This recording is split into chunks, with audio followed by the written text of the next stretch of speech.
नमस्कार दोस्तों। अपनी इच्छाओं के बारे में सोचते हैं तो वक्त बीतने के बाद हम उन्हें पूरा करने की कोशिश करते हैं, और जब ये कोशिशें असफल हो जाती हैं तो हमारे अंदर क्रोध पैदा होता है।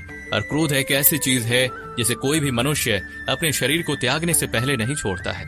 तो फिर आप अपने जीवन के बाकी हिस्से में सच्ची खुशियों को कैसे प्राप्त कर सकते हैं? आप हमेशा अपने आप को समस्याओं से घिरा हुआ ही पाएंगे, क्योंकि ये दुनिया तो केवल आपकी खुद की छाया ही तो है। अब आप सोच सकते हैं कि जीवन में कोई इच्छा नहीं रखने से सफलता कैसे हो सकती है, कैसे आप अपना नाम कमा सकते हैं। इसके बारे में भगवान श्री कृष्ण ने कहा है कि सबसे पहले आपको अपने कर्म को पहचानना होगा, यानी आपके लिए वो क्या करना जरूरी है जो आपको अपने लक्ष्य की प्राप्ति में सहायक होगा। और इसके बाद सफल होने की उम्मीद या असफल होने का भय दिल में पैदा नहीं किए बिना अपने कार्य को कैसे करें, क्योंकि आपको लगेगा कि ये कार्य मैं नहीं बल्कि स्वयं भगवान कर रहे हैं। और इसी प्रकार आपकी हिम्मत भी कभी नहीं टूटेगी, क्योंकि आपको ये लगेगा कि आप खुद नहीं बल्कि परमात्मा कर रहे हैं। तीसरा अध्याय, कर्मयोग। भगवत गीता के तीसरे अध्याय में हम ये जानेंगे कि कौन सी दो चीजें हैं जो हमें इस दुनिया में सफलता प्राप्त करने में मदद कर सकती हैं। हम इसमें ये भी समझेंगे कि हम क्या हैं और कैसे हम अपने मन को नियंत्रित कर सकते हैं। हम अपनी बुरी आदतों को कैसे छोड़ सकते हैं और अपनी मनचाही मंजिल कैसे प्राप्त कर सकते हैं। अर्जुन ने पूछा, क्या ज्ञान कर्म से ज्यादा महत्वपूर्ण है? आप तो सन्यासी बनने की बात कर रहे हैं, लेकिन फिर भी युद्ध करने की सलाह दे रहे हैं। कृपया बताएं, मैं ज्ञान का मार्ग चुनूं या कर्म का मार्ग? श्री कृष्ण ने उत्तर दिया, इस संसार में मैंने खुद दो प्रकार के योग दिए हैं। एक है ज्ञान योग और दूसरा है कर्म योग। तुम मनुष्य हो और तुम अपने शरीर के कर्मों को पूरी तरह से छोड़ नहीं सकते। तुम्हें हर दिन काम करना ही पड़ेगा, जैसे कि तुम्हें खाना खाना है और सांस लेना है। और अगर तुम अपनी इच्छाओं को किसी भी प्रकार से रोकने की कोशिश करोगे तो तुम्हारे मन में कभी भी ये संदेह नहीं होने वाला कि तुम अपनी इच्छाओं के बारे में नहीं सोचोगे। इसका अर्थ है कि तुमसे जाने अनजाने में कर्म तो हो ही जाएगा, क्योंकि तुम मनुष्य ही तो हो, तो तुम अपने धर्म से भी बंधे हो। इसलिए तुम्हारे लिए सन्यास के रास्ते की जगह कर्म का रास्ता ज्यादा सही है। मतलब ज्ञान योग या सांख्य योग की जगह कर्म योग उचित होगा। इसलिए तुम ये सोचो कि ये काम तुम नहीं कर रहे हो, बल्कि तुम्हारा शरीर प्रकृति का गुलाम होकर कर रहा है। फल की इच्छा किए बिना अपना कर्म योग को करो, क्योंकि अगर तुम अपने आप को स्वयं के कर्म का करने वाला नहीं मानोगे तो मैं तुम्हारा कर्ता बनूंगा, और जब मैं तुम्हारा कर्ता बनूंगा तो तुम्हें बिना मांगे ही वो सभी सुख सुविधाएं दूंगा जिसकी तुम्हें जरूरत होगी। अगर तुमने बिना मेहनत किए ही सुख सुविधाओं और राज्य का भोग किया तो तुम एक चोर की भांति हो जाओगे, और तुम कभी परमात्मा यानी कि मुझसे नहीं मिल पाओगे, मुझ में लीन नहीं हो पाओगे। जिस तरह से महान लोग खाने के लिए नहीं बल्कि जीने के लिए खाते हैं, उसी तरह से तुम भी परिणाम के लिए नहीं बल्कि भलाई के लिए युद्ध करो। हे अर्जुन, तुम मनुष्य में सबसे बड़े हो, इसलिए जैसा तुम करोगे ठीक वैसा ही तुम्हारी संतान या आने वाली सभी पीढ़ियां करेंगी। अर्जुन, तुम मुझको ही देख लो, मैं तो भगवान हूँ। मुझे भला किसी काम को करने की क्या आवश्यकता है, पर मैं इसलिए अपना कर्म करता हूँ क्योंकि मनुष्य की आत्मा मेरा ही तो एक छोटा सा हिस्सा है, और जैसा मैं करूंगा वैसा ही फिर मनुष्य करेगा, और इस तरह से तो पूरी सृष्टि ही नष्ट हो जाएगी। कोई अगर तुम्हारा साथ भी ना दे या तुम्हारी बुराई भी करे तो तुम उनको बिना कुछ कहे सिर्फ अपना कर्म करते जाओ, और ऐसा करने पर वो मनुष्य भी कुछ समय बाद तुम्हारे जैसा ही करना शुरू कर देगा। जो मनुष्य ये सोचता है कि वो कर्म खुद कर रहा है, उससे बड़ा मूर्ख और दुखी इस दुनिया में कोई नहीं है, और ज्ञानी लोगों के द्वारा ऐसे मूर्खों पर कभी ध्यान नहीं देना चाहिए। इसलिए हे अर्जुन, तू भी अपने आप को इस कर्म के बंधन में ना बांधकर बिना किसी आशा के, दया के और पश्चाताप के इस युद्ध को लड़। हे अर्जुन, खुद का धर्म और कर्म दूसरों के धर्म और कर्म से ज्यादा अच्छा और बड़ा समझा जाना चाहिए, भले ही हमारे द्वारा खुद के धर्म और कर्म के पालन करने में कोई कमी या कसर क्यों ना रह गई हो। अर्जुन ने फिर से पूछा कि अगर मनुष्य परमात्मा का अंश है तो उससे गलतियां क्यों हो जाती हैं और वो बुरे काम क्यों करता है? भगवान श्री कृष्ण बोले कि मनुष्य शरीर भोग विलास करना चाहता है, क्योंकि उसकी प्रकृति वैसी ही है। इसलिए अगर उसकी कामना पूरी नहीं होती तो वो गुस्से में आ जाता है और जिस तरह धुएं की वजह से आग दिखाई नहीं देती, उसी तरह क्रोध और काम की वजह से मनुष्य को अपना कर्म, धर्म और ईश्वर दिखाई नहीं देते। और इसी वजह से क्रोध और कामनाओं में आकर मनुष्य अपनी इंद्रियों और मन पर कंट्रोल खो देता है और ना चाहते हुए भी बुरे काम और गलतियां कर बैठता है। हे अर्जुन, तुम हमेशा याद रखना, इस शरीर से ज्यादा शक्तिशाली है इसकी इंद्रियां, इंद्रियों से ज्यादा शक्तिशाली है मन, और मन से शक्तिशाली है बुद्धि, और बुद्धि से ज्यादा शक्तिशाली है तुम, यानी कि तुम्हारी आत्मा। इसलिए हे अर्जुन, तू अपनी आत्मा से अपनी बुद्धि को वश में कर, तो तुम्हारी बुद्धि मन को वश में करेगी, और फिर मन तुम्हारी इंद्रियों को वश में करेगा, और इंद्रियां तुम्हारे शरीर को, यानी कि तुम्हारे बुरे कर्मों को। मित्रों, श्री कृष्ण द्वारा कही गई बातों को अगर हम आज के परिवेश में देखें तो इस दुनिया में परिणाम दो चीजों से आते हैं, ज्ञान और कर्म, यानी कि नॉलेज और एक्शन। आज की दुनिया में हम दोनों चीजों को जोड़कर देखें तो हमारे लिए एक्शन भी उतनी ही जरूरी है जितना ज्ञान, यानी कि नॉलेज। ज्ञान का मतलब ये नहीं है कि आप कुछ भी उठाकर पढ़ लिया, बल्कि नॉलेज का मतलब तो ये है कि आप ये सबसे पहले जान ले कि आपके लक्ष्य क्या है, आपकी काबिलियत और आपकी समस्या क्या क्या है, और इन सबको मिलाकर अपने लक्ष्य तक पहुंचने की आपकी प्लानिंग क्या क्या है। ये है आपकी ज्ञान, यानी कि नॉलेज। इसके अलावा आपको एक और चीज ध्यान में रखनी है कि आप शरीर नहीं हो, आप केवल एक आत्मा हो। आपकी आत्मा यानी कि आप खुद अपनी अच्छी बुरी भावनाओं, अपने विचार से भी बहुत ऊपर हो, और अगर आप इस तरह से सोचोगे तो अवश्य ही आपकी समस्याएं दूर हो जाएंगी और वो बहुत छोटी लगने लगेंगी। इस अध्याय में आगे बढ़ने पर हम दूसरे रास्ते के बारे में जानेंगे। श्री कृष्ण कहते हैं कि हमें कभी ये नहीं सोचना चाहिए कि कर्म हम कर रहे हैं, हमें ये सोचना है कि हमारे द्वारा ईश्वर कर रहे हैं।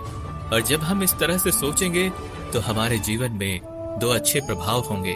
पहला ये कि आप अपनी मेहनत के परिणाम को लेकर आपको कोई भी टेंशन नहीं होगी, और दूसरा ये कि आप अपने मन को स्थिर करके सबसे ज्यादा मेहनत करने लगोगे।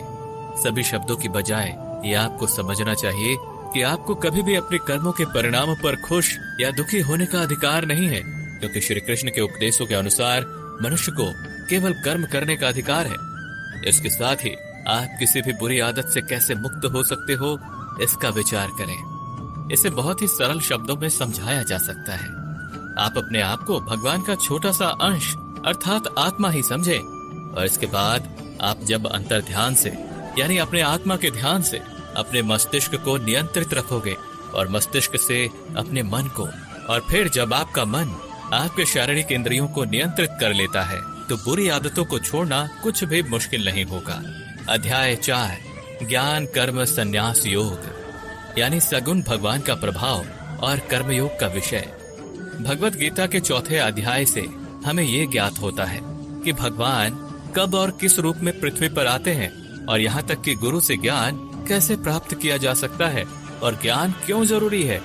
श्री कृष्ण ने अर्जुन से कहा, हे अर्जुन, मैंने इस महान गीता ज्ञान को बहुत पहले बताया था, लेकिन समय के साथ वो ज्ञान समाप्त हो गया है। इस पर अर्जुन श्री कृष्ण से पूछते हैं, कृपया बताइए कृष्ण, आप तो अब वर्तमान काल में हैं, तो आप बहुत पहले के समय में ऐसा कैसे कर सकते हैं। श्री कृष्ण ने उत्तर दिया, हे अर्जुन, तुझे ये नहीं पता कि तेरे और मेरे कितने जन्म हो चुके हैं। जब इस संसार में धर्म का अस्तित्व संकट में होता है, तब मानव रूप में अधर्म का नाश करने के लिए इस धरती पर आता हूँ, और कर्म करके अपने शरीर को यहीं छोड़कर वापस जाता हूँ। जैसे कोई शिष्य मुझे अत्यधिक प्यार करता है, उसी तरह से मैं अपने शिष्यों से अत्यधिक प्यार करता हूँ।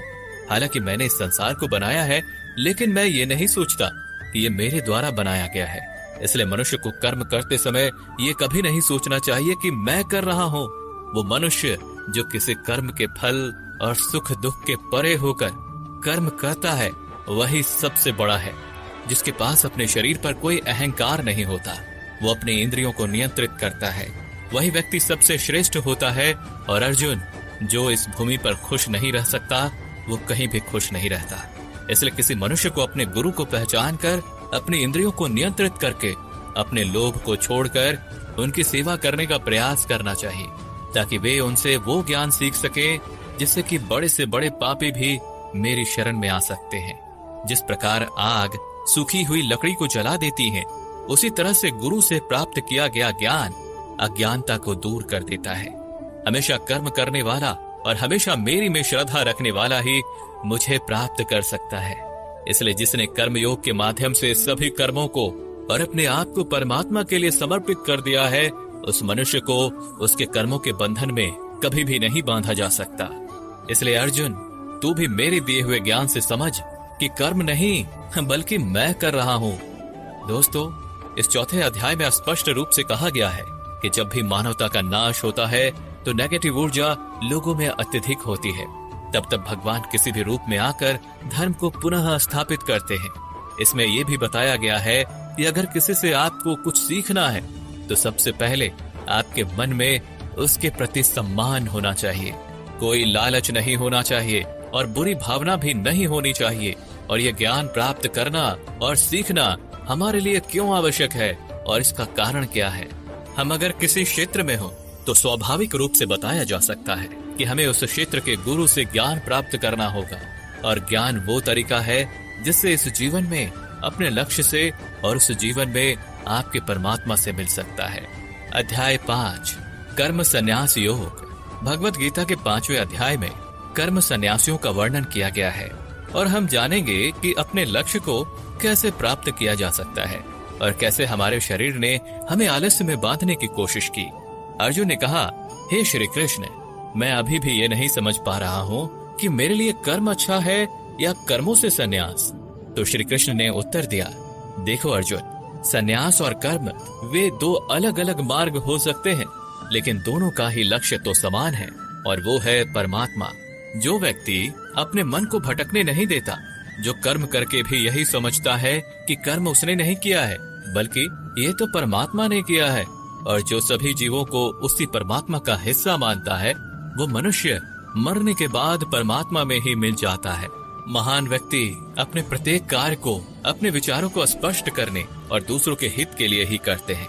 परमात्मा कभी भी मनुष्यों को बुरे काम करने के लिए नहीं प्रोत्साहित करता, बल्कि लोग खुद ही अपने क्रोध और मोह में आकर बुरे कार्य करते हैं और फिर उसी प्रकार से उनके फल सुनिश्चित हो जाते हैं।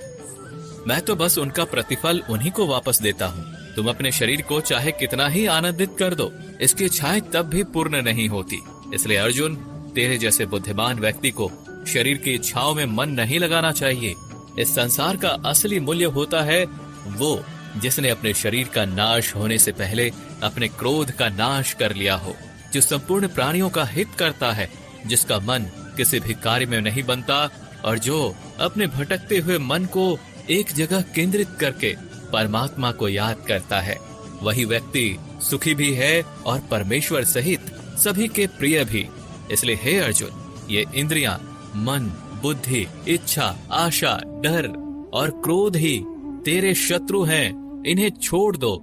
दोस्तों, हमारी बॉडी अर्थात हमारा शरीर हमेशा आराम से रहना चाहता है, लेकिन क्या आपने कभी सोचा है कि अगर इसमें आत्मा नहीं होती तो क्या होता? हम अक्सर अपने शरीर को ही अपनी पहचान मान लेते हैं। हम कहते हैं ये मेरी आंखें हैं, ये मेरे हाथ हैं, और जब हमारा शरीर हमें आराम करने के लिए बोलता है तो हम सो जाते हैं। लेकिन क्या आप ये सोच सकते हैं कि शरीर आपकी बुद्धि पर भारी हो गई है? इसलिए आपको ये समझना होगा कि आप एक आत्मा हैं और आपको अपनी बुद्धि से अपने शरीर को चलाना होगा। दोस्तों, जो रास्ते भगवत गीता में दिखाए जा रहे हैं वे मानव को परमात्मा से मिला देते हैं। अगर आप इन सभी बातों को अपने जीवन में अपनाते हैं तो आप अपने सपनों को पूरा करने की दिशा में एक कदम आगे रहोगे। दोस्तों, जैसा कि कहा गया है कि भगवान की प्राप्ति के लिए मन को वश में करना बहुत जरूरी है, ठीक उसी तरीके से आपको अपने जीवन में भी मंजिल पाने के लिए मन को वश में करना बहुत ही आवश्यक है। श्रीमद् भगवत गीता अध्याय 6, आत्म संयम योग। भगवत गीता के 6ठे अध्याय में हम जानेंगे कि एक योगी क्या होता है और योगी कैसे बनते हैं, अर्थात आज के जीवन में वो व्यक्ति जो अपने जीवन में महत्वपूर्ण कुछ करना चाहता है। इसके साथ ही हम ये भी जानेंगे कि क्या होता है अगर आपने इस जीवन में बहुत मेहनत की लेकिन फिर भी आपका सपना पूरा नहीं हुआ। श्री कृष्ण बोले, केवल अपने सांसारिक कर्मों को त्यागने वाला ही योगी नहीं होता। इसका मतलब है कि योगी वही होता है जो अपने कर्मों को त्याग कर आत्मा की ओर बढ़ता है। उसका मार्ग सफलता की ओर जाता है। चाहे फिर भी उसे कोई भी मुश्किल का सामना करना पड़े, योगी अपने उद्देश्य को हासिल करने में सफल होता है, क्योंकि उसका मन परमात्मा की ओर होता है। वो व्यक्ति जो करने योग्य सभी कार्य को पूरी ईमानदारी से निभाता है, उसके फल की प्राप्ति की लालसा नहीं करता, वही असली योगी कहलाता है। जो व्यक्ति अपने मन पर विजय पा लेता है, उसके लिए संसार में और कुछ जीतने की अत्यंत आवश्यकता नहीं होती, और जिसका मन इधर उधर चलता रहता है, उसके लिए संसार में कुछ भी प्राप्त करना सरल नहीं होता, क्योंकि हमारा प्रिय मन हमारा साथी होता है, और अगर हम उसके गुलाम बन जाते हैं तो वो हमारा सबसे बड़ा दुश्मन बन जाता है। जो व्यक्ति अपने मन के और संसार के किसी भी विचार या वस्तु से प्रभावित नहीं होता, और जो मित्र, शत्रु, महात्मा, पापी, जीव, जंतु आदि के प्रति समान दया भाव रखता है, वही योगी की वास्तविक पहचान होती है। इसलिए हे अर्जुन, और जब इस प्रकार का योग भाव आता है तो किसी भी आशा के बिना, किसी भी डर के बिना अपने मन को मित्र बनाकर उसे मेरे ध्यान में समर्पित होना चाहिए। वो योगी उचित आहार और नींद उतना ही लेता है जितना आवश्यक हो, जो हमारे शारीरिक और मानसिक स्वास्थ्य के लिए महत्वपूर्ण है। इस प्रकार का योगी अपने शब्दों पर सदा स्थिर रहता है, जैसे कि शांत हवा में दीपक की लौ स्थिर होती है। जब जब उसका मन भटके, तब तब उसे वही इच्छा को वश में करके पुनः मन को संयमित करना चाहिए। और जब योगी इस पूरे ध्यान की अवस्था में आ जाता है, तो बड़े से बड़ा दुख भी उसको उसके स्थान से नीचा नहीं गिरा सकता। अर्जुन ने कहा, लेकिन हे कृष्ण, ये मन बहुत ही अधीर और चंचल होता है। तो श्री कृष्ण ने जवाब दिया, हाँ, ये सत्य है कि मन को नियंत्रित करना कठिन है, लेकिन ये भी याद रखो कि बार बार आत्मविश्वास और योगाभ्यास से असंभव को भी संभव बनाया जा सकता है। इस तरह से हम अपने मन को वश में करके अपने जीवन को अधिक सफलता की ओर ले जाते हैं। अर्जुन ने पुनः पूछा, हे कृष्ण, अगर कोई योगी इस प्रकार से ध्यान में निश्चित रहकर योग करता है, लेकिन अंत में किसी कारणवश उसका मन भटकने लगे, तो क्या उसका सारा प्रयास व्यर्थ हो जाएगा? श्री कृष्ण बोले, नहीं अर्जुन, निरंतर परमात्मा की दिशा में बढ़ना हर आत्मा का अधिकार है। अगर किसी कारणवश वो योगी ध्यान से भटक जाता है, तो भी वो पुण्य पुरुषों के लोक में कई वर्षों तक सुख और आनंद का अनुभव करता है, और वहां पर वो ध्यान भ्रष्ट योगी भी सुख में समय बिताने का अवसर प्राप्त करता है। फिर उस योगी की आत्मा जो ध्यान में भ्रष्ट हो गई थी, वो पुनः उसी पुण्य पुरुष के परिवार में जन्म लेती है, और उस तरह से उसकी आत्मा की यात्रा वहीं से शुरू होती है जहां से उसने पिछले जन्म में समाप्ति की थी। इस तरह वो एक नए रूप में और नए जीवन की ओर बढ़ता है, परमात्मा से मिलन के लिए फिर से प्रयास करता है। अर्थात पिछले जीवन में किया गया योग कभी भी व्यर्थ नहीं जाता, लेकिन एक योगी जो निरंतर प्रयास करता है, वो इसी जीवन में अपने जीवन चक्र से मुक्त होकर परमात्मा में विलीन हो जाता है। एक योगी तपस्या और विद्वानों से भी श्रेष्ठ होता है। इसलिए अर्जुन, तू भी योगी बन, क्योंकि जो सबसे श्रेष्ठ योगी होता है वो मेरा भी परम प्रिय होता है। दोस्तों, हर व्यक्ति जिसकी आंखों में कुछ बड़ा करने का सपना होता है, उसको अर्जुन की तरह ही एक योगी बनना चाहिए। योगी वो व्यक्ति होता है जो पूरी तरह से भावनाओं के साथ होता है, जो न्यूट्रल रूप से दूसरों के विचारों पर ध्यान नहीं देता और हमेशा अपने लक्ष्य को पूरा करने के लिए मेहनत करता है। लेकिन दोस्तों, जीवन का कोई भी पथ किसी के लिए भी पूरी तरह से पूर्ण नहीं होता, ये बात हमेशा याद रखनी चाहिए।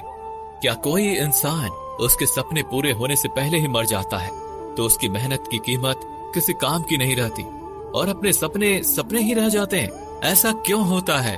तो इसका जवाब इसमें छिपा है कि एक बहुत ही गुप्त बात है जिसे भगवान श्री कृष्ण ने इस अध्याय में बताया है कि अगर आप मेहनत कर रहे हैं और आपने बहुत अनुभव जमा लिया है, बहुत सारा ज्ञान प्राप्त कर लिया है, फिर भी आपको अपनी मंजिल नहीं मिल रही है और किसी कारणवश आपको असफलता का सामना करना पड़ रहा है, तो भी आपकी मृत्यु हो जाए या फिर आप सपनों को पूरा करने के लिए बूढ़े हो जाएं, तो इस प्रकार के मरने के बाद भी आपके स्वर्ग में आपके कर्मों के अनुसार आनंद मिलेगा।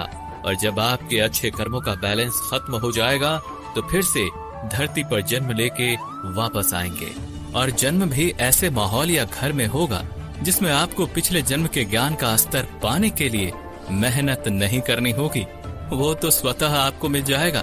आपको फिर उसके बाद के ज्ञान को पाने के लिए एक पुनः पूरी नई जिंदगी मिल गई होती है। ऐसा मैं नहीं बल्कि भगवान श्री कृष्ण ने भी योगियों के बारे में इस गीता के 6ठे अध्याय में बताते हुए कहा है, और उन्होंने उन लोगों के लिए भी विशेष बनाया है जो सच में बहुत ज्यादा मेहनत करते हैं। मित्रों, भक्ति सफल चैनल पर आप सुन रहे हैं संपूर्ण भगवत गीता का सार। श्रीमद् भगवत गीता अध्याय 7 ज्ञान विज्ञान योग। इस अध्याय में जो भगवान का ज्ञान है, हमें ये बताया गया है कि ईश्वर कैसे इस संसार को नियंत्रित करते हैं। ईश्वर को कौन से भक्त सबसे अधिक प्रिय होते हैं, इसके बारे में भी ये जानकारी दी गई है। लेकिन ये सवाल हम सबके मन में उठता है कि क्यों इंसान भगवान को नहीं पहचान पाता है। भगवान कृष्ण इस प्रश्न का उत्तर देते हुए कहते हैं कि हे अर्जुन, अब मैं तुझे वो बात बताऊंगा जिन्हें जानकर तू इस संसार में किसी और ज्ञान की तलाश में नहीं भटकेगा। हजारों लोगों में से कोई एक ही होता है जो ब्रह्म ज्ञान की खोज करता है, और वो कोशिश करके ही सही उसे प्राप्त करता है। और ऐसे हजारों कोशिशें करने वालों में से कोई एक ही मेरे प्रेम में विश्वास और समर्पण के साथ प्राप्त कर पाता है। मेरे 2 रूप हैं, एक जन रूप जिसमें पृथ्वी, वायु, जल, अग्नि और आकाश, साथ ही मन, बुद्धि और अहंकार है। वही दूसरा है चेतना रूप जिसमें सृष्टि का चक्र है, समय को भी मैं ही निरंतर चलाता हूँ। जल, ओमकार, चंद्रमा, सूरज मैं ही हूँ। पृथ्वी की सभी पवित्र ग्रंथ, बुद्धिजीवियों का तेज, अग्नि और तपस्वियों का तप, धर्मों का पवित्र कर्म, अलग अलग समयों का काल और बलवान का बल भी मैं ही हूँ। इस संसार के लोग सांसारिक गुणों के बंधन में जकड़े हुए हैं, इसलिए मैं किसी को अपने असली रूप में नहीं दिखाई देता हूँ। और वास्तविकता में ये संसारी गुण भी मेरी माया ही तो है। मगर जो मनुष्य इस मोह माया को तोड़ देता है वो मेरा भक्त बन जाता है। माया के जाल में फंसे हुए मूर्ख लोग मेरी शरण में नहीं आ सकते हैं। कोई भी भक्त 4 विभिन्न प्रकार से मेरी पूजा करता है। कोई प्राप्ति की इच्छा रखने वाला, कोई दुख के समय मुझे याद करने वाला, और कोई मुझे पहले से ही जानने वाला। लेकिन इनमें से मुझे सबसे अधिक प्रेम करने वाला ज्ञानी भक्त पसंद है। ये चारों भक्त दयावान होते हैं, लेकिन ज्ञानी पुरुष तो मानो मेरा ही रूप है। और ज्ञानी भक्तों में से वो व्यक्ति भी शामिल है जिन्होंने मुझे बहुत सारे जन्मों से माना है, और मृत्यु के बाद भी उनकी आत्मा मुझ में ही मिल जाती है। जो भक्त किसी इच्छा की पूर्ति के लिए किसी देवता की पूजा करते हैं, उनकी आस्था में मैं वही देवता बना देता हूँ, और उस भक्त को अंततः वो देवता प्राप्त हो जाते हैं। इस फल की अवधि समय सीमित होती है। अगर कोई भक्त मेरी पूजा करने के लिए किसी भी तरह का प्रयास करता है तो मैं उसे अपना बना लेता हूँ। जबकि दूसरी तरफ वे मूर्ख जो मुझे जन्म लेने और मरने वाला मानते हैं, वो मुझे प्राप्त नहीं कर पाते हैं। मैं भूतकाल, वर्तमान और भविष्य को जानता हूँ, हालांकि श्रद्धा रहित लोग मुझे नहीं जान सकते। वे भक्त जो सांसारिक मोह और माया को छोड़कर उच्च कर्मों का अभ्यास करके मेरी भक्ति करते हैं, वे मृत्यु से मुक्त होकर मुझ में ही लीन हो जाते हैं। जब आप अपने जीवन में कोई लक्ष्य स्थापित करते हैं तो समय बीतने के बाद वो लक्ष्य भूलने की आशंका हो सकती है, क्योंकि विभिन्न विचारों और कार्यों की बहुत अधिक चिंता होती है। भगवान श्री कृष्ण ने ये बताया है कि माया के जाल में फंसे व्यक्ति भगवान को भूल जाते हैं, और इसी तरह कई बार अपने महत्वपूर्ण लक्ष्य को भी भूल जाते हैं, और उन्हें लगता है कि उन्होंने जो लक्ष्य निर्धारित किया है वो तो बेकार है, व्यर्थ है।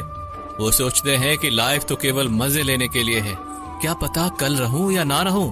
और इस तरह के सोच रखने वाले व्यक्ति को गीता में मूर्ख कहा गया है, जो इतना भी नहीं जानते कि ये जो डिस्ट्रैक्शन है या ये जो भटकाव है, ये मेहनत करने वालों को बस आजमाता है, और ज्यादातर लोग इसी भटकाव में बंद करके रह जाते हैं। वही दूसरी तरफ जो लगातार बिना डिस्ट्रैक्ट हुए कठिन परिश्रम करता है, वही व्यक्ति सफलता को प्राप्त कर पाता है और उसके मन को शांति प्राप्त होती है।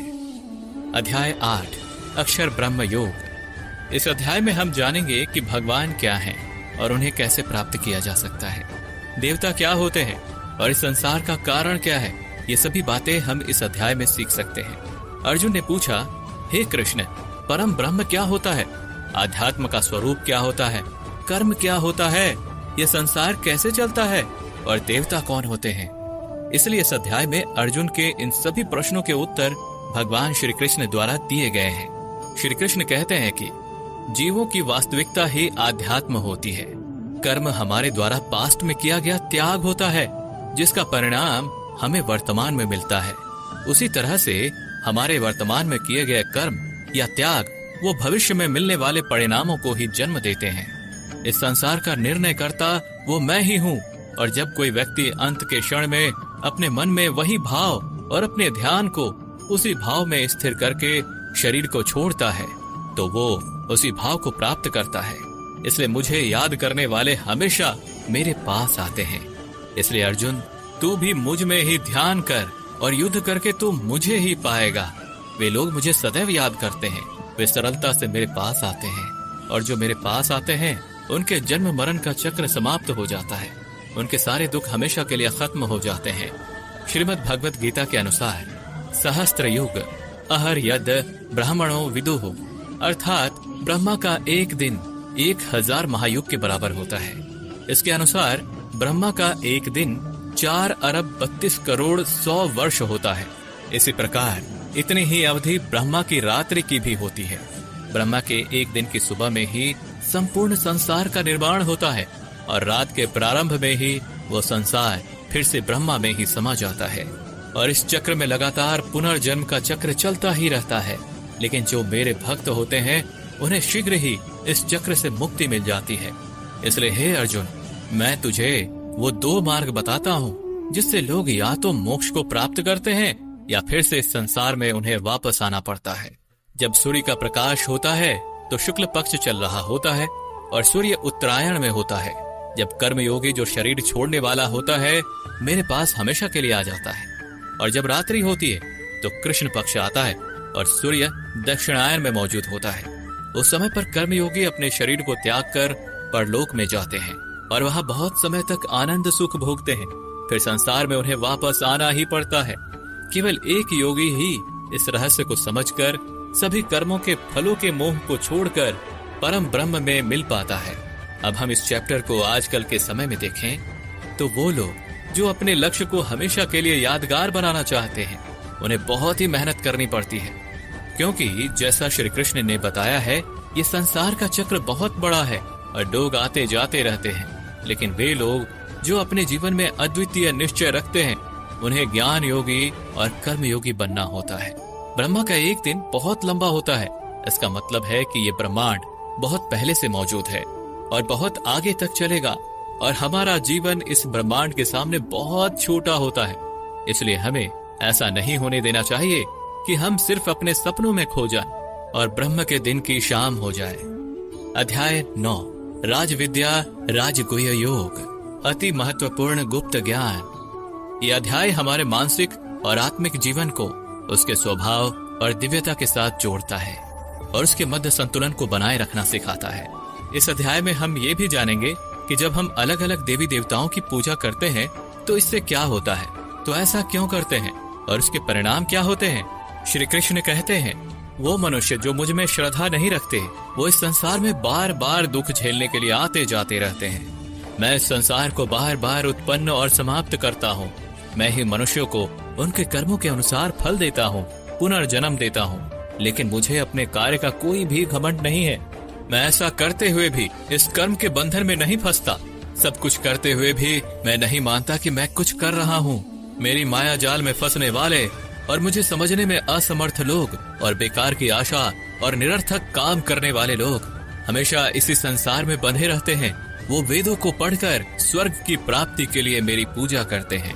वे लोग इंद्र के स्वर्ग के सुख का आनंद उठाते हैं, लेकिन उनके स्वर्ग के सुख तब तक ही बने रहते हैं जब तक कि उनके मानव जीवन के पुण्य समाप्त नहीं हो जाते, और जब उनके पुण्य समाप्त हो जाते हैं तो उन्हें फिर से इसी पृथ्वी पर जन्म लेने का अवसर मिलता है।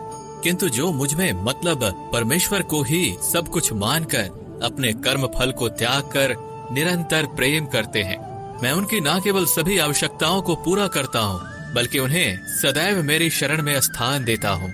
भूतों और पितरों को पूजने वालों का ज्ञान कम होता है और वो फिर से इस मृत्यु लोक में आते ही हैं। इसलिए अर्जुन, यदि तू कुछ भी कर्म करता है और दान देता है तो उसे मुझ में स्मरण करके कर, तो वो मुझे ही प्राप्त हो जाएगा।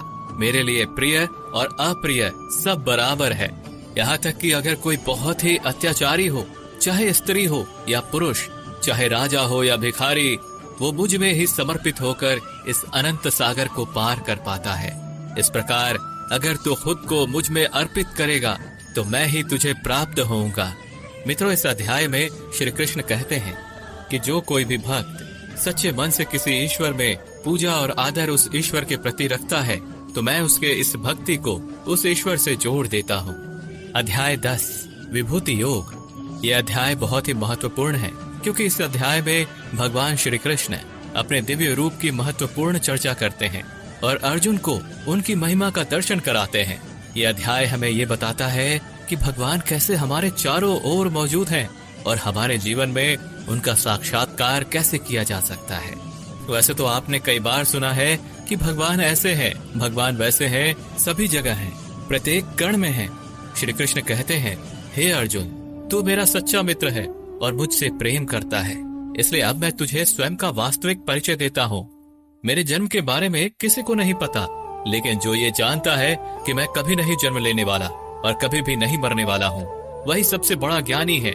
ज्ञान और मूर्खता, सत्य और झूठ, सुख और दुख, मन और बुद्धि, रचना और नाश, कीर्ति और अपमान सहित सभी भाव वास्तव में मैं ही हूँ।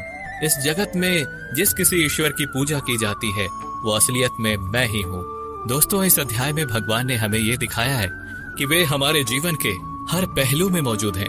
वे सबके आदर्श सूरज, चंद्रमा, वायु, अग्नि, धन, ज्ञान, ब्रह्मा, विष्णु, शिव, इंद्र, गरुड़, यमराज, गणित, गायत्री मंत्र, ऋतु, वसंत, निश्चय, भक्ति, विजय, रणनीति, रहस्य, मौन और अनगिनत अन्य रूपों में प्रकट होते हैं।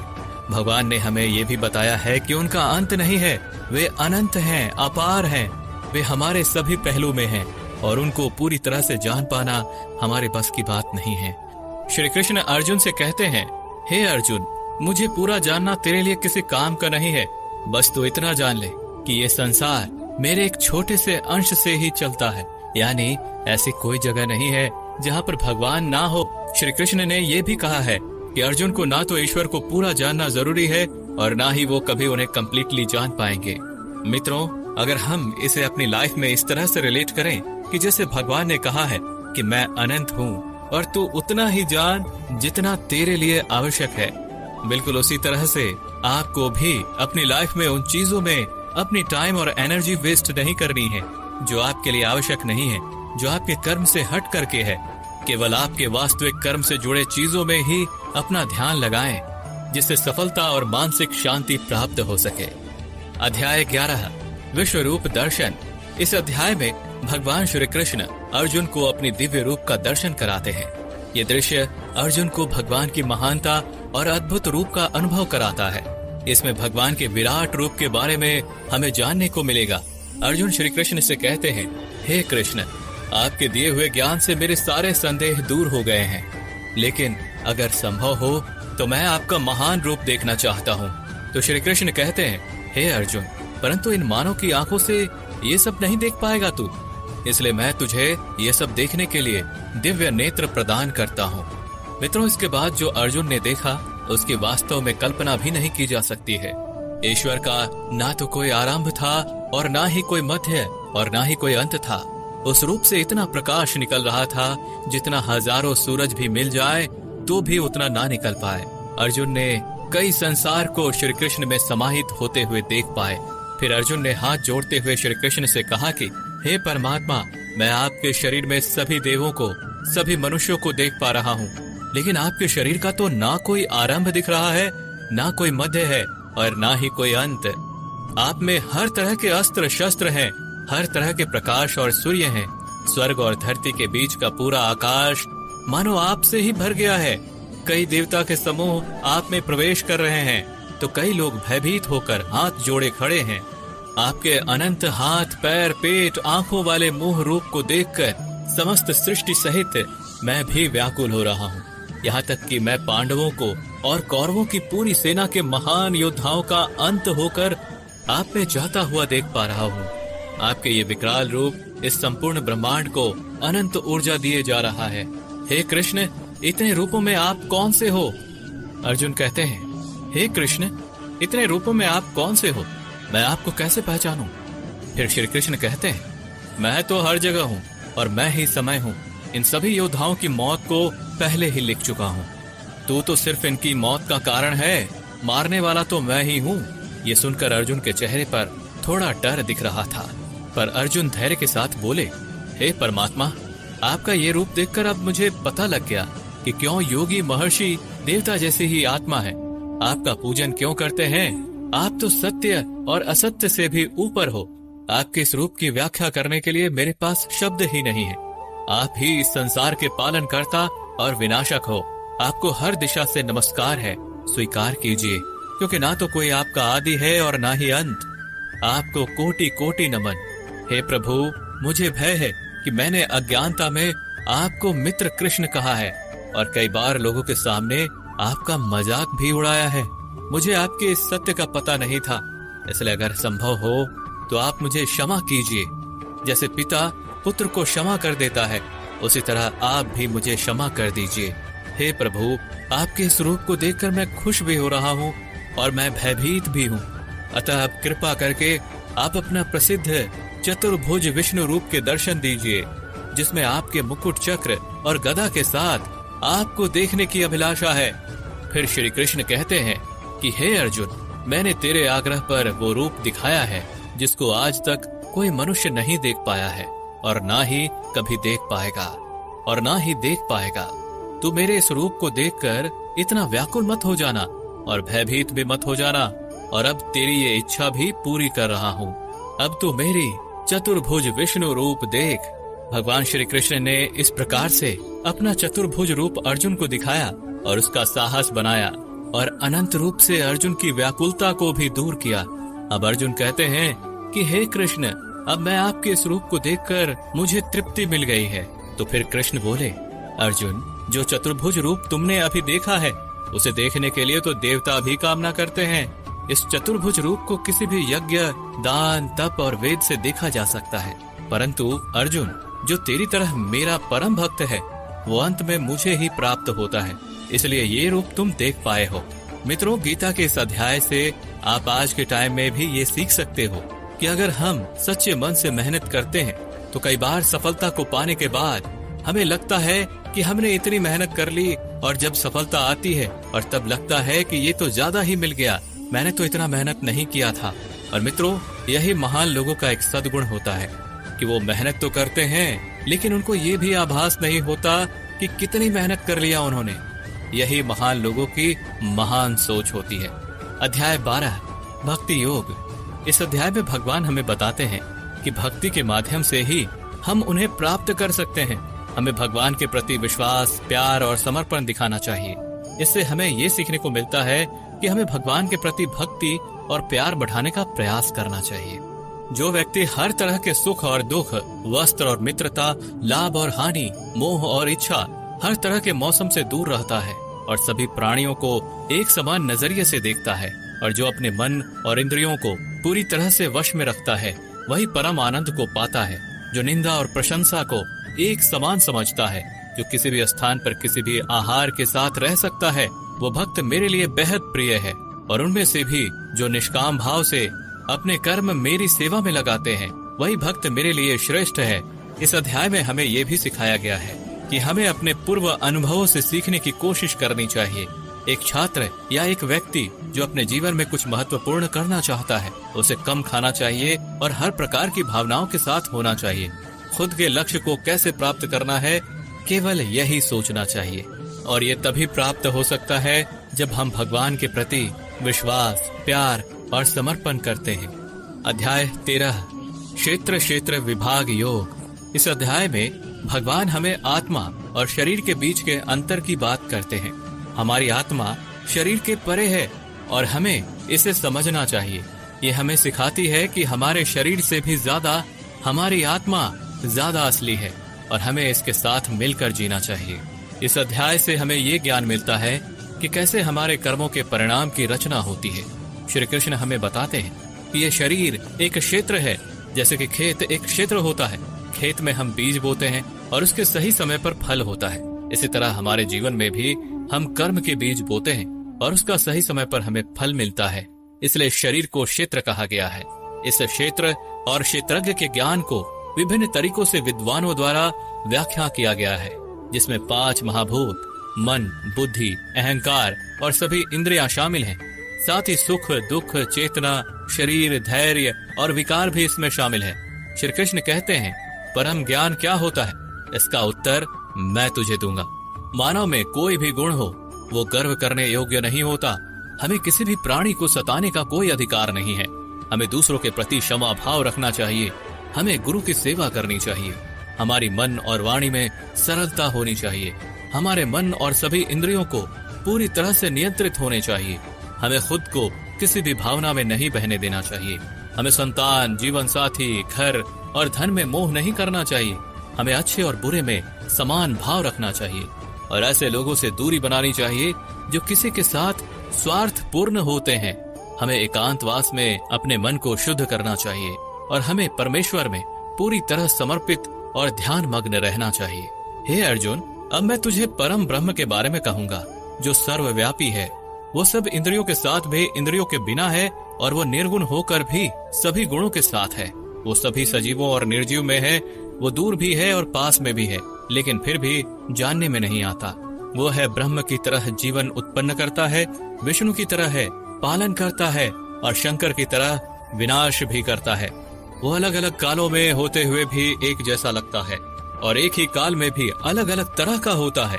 ये माया का भी महामाया है, परम से भी परम है और सभी प्राणियों के साथ उनके हृदय में निवास करता है। परंतु इसके बाद भी ये जानने योग्य है कि हे अर्जुन, इस प्रकृति और पुरुष का भी कोई आरंभ नहीं है, क्योंकि प्रेम और घृणा और तीनों तरह के गुण यथार्थ, सत्य, रज और तम भी प्रकृति से ही आते हैं।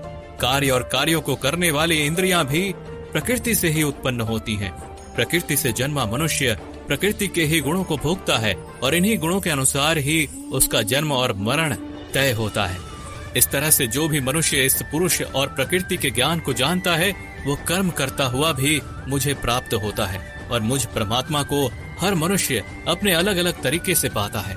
और जो मंद बुद्धि होते हैं, वो तो इस ज्ञान को सुनकर और मेरी प्रकृति को जानकर ही वो भी मृत्यु लोक से मुक्त हो जाते हैं।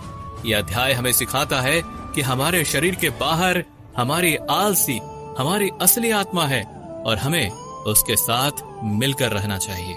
अध्याय 14 गुणत्रय विभाग योग, अर्थात गुणों का महत्व। इस अध्याय में भगवान गुणों के बारे में बताते हैं, सत्व, रजस और तामस के गुण। श्री कृष्ण कहते हैं, हे अर्जुन, अब मैं तुझे संसार के उन 3 गुणों के बारे में बताऊंगा जो आत्मा को शरीर से बांधते हैं और जिन्हें जानकर कोई भी मनुष्य मुझे पा सकता है। ये 3 गुण हैं, सत्व गुण, रजोगुण और तमोगुण। सत्व गुण सभी गुणों में श्रेष्ठ है और ये ज्ञान और सुख से जुड़ा होता है, कामना और आसक्ति से उत्पन्न होता है, जो कर्म और उसके फल में बंधता है। रजोगुण मनुष्य को कर्म करवाता है और उसे अविचलित रहने नहीं देता, ये कामना और आसक्ति से उत्पन्न होता है। तमोगुण मनुष्य को बोझिल और मनुष्य को उसे आलस्य और निंद्रा में बाधित करता है। ये 3 गुण मनुष्य की प्रवृत्ति को प्रभावित करते हैं। जिस प्रकार सत्व गुण बढ़ जाता है तो मन में शांति और ज्ञान बढ़ता है, वही समय रजोगुण को बढ़ाता है। जब रजोगुण बढ़ता है तो मन में लालच और स्वार्थ का आभास होता है और तब तमोगुण बढ़ता है। तमोगुण में अंधकार होता है और व्यक्ति मनोबल के खोने का अनुभव कर सकता है। ये 3 गुणों को वश में कर जो व्यक्ति इन 3 गुणों के बारे में जानता है, तब वो अपने कर्तव्यों को पालन करते हुए संसार से मुक्त हो जाता है और मुक्त होकर वो परम ब्रह्म को प्राप्त होता है। दोस्तों, ये तीनों गुण सभी के जीवन में महत्वपूर्ण हैं। अगर आप सकारात्मक परिणाम की कामना करके मेहनत कर रहे हैं तो ये निश्चित नहीं है कि आपको खुशी होगी या आप दुखी होंगे। इसलिए इस अध्याय से हमें ये सीखने को मिलता है कि हमें सत्व गुण को विकसित करना चाहिए, जो शांति और ज्ञान का प्रतीक है, जिससे हमारे जीवन में आध्यात्मिक उन्नति होती है और समय समय पर हम अपने गुणों की परीक्षा करके उन्हें सुधार सकते हैं। अध्याय 15 पुरुषोत्तम योग। इस अध्याय में भगवान हमें आत्मा की अमरता के बारे में बताते हैं। हमारी आत्मा हमारे शरीर से बड़ी होती है। श्री कृष्ण कहते हैं कि हमारा आत्मा अविनाशी है और इस संसार में हमारे कर्म हमारे भविष्य को प्रभावित करते हैं। हमें इस बारे में जागरूक रहना चाहिए और ये समझना चाहिए कि हमारे कर्मों के परिणाम हमारे अगले जन्म में हमें प्राप्त होते हैं। इसलिए हमें सत्व गुण, रजोगुण और तमोगुण को समझने और उनका संतुलन बनाए रखने का प्रयास करना चाहिए। आत्मा हमें मुक्ति की ओर ले जाती है और हमें अपने कर्मों को सावधानी से चुनना चाहिए ताकि हम सब कुछ सही दिशा में ले जा सके। इसी तरह से हम परम ब्रह्म की प्राप्ति कर सकते हैं और सभी व्यक्ति के अंतर्निहित परमात्मा को पहचान सकते हैं।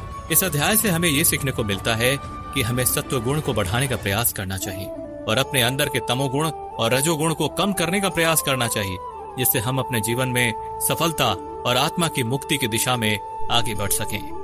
अध्याय 16 द्वासुर संप द्विभाग योग अर्थात गुणों का विभेद। इस अध्याय में भगवान हमें दैवी और असुरी प्रकृति के बारे में बताते हैं।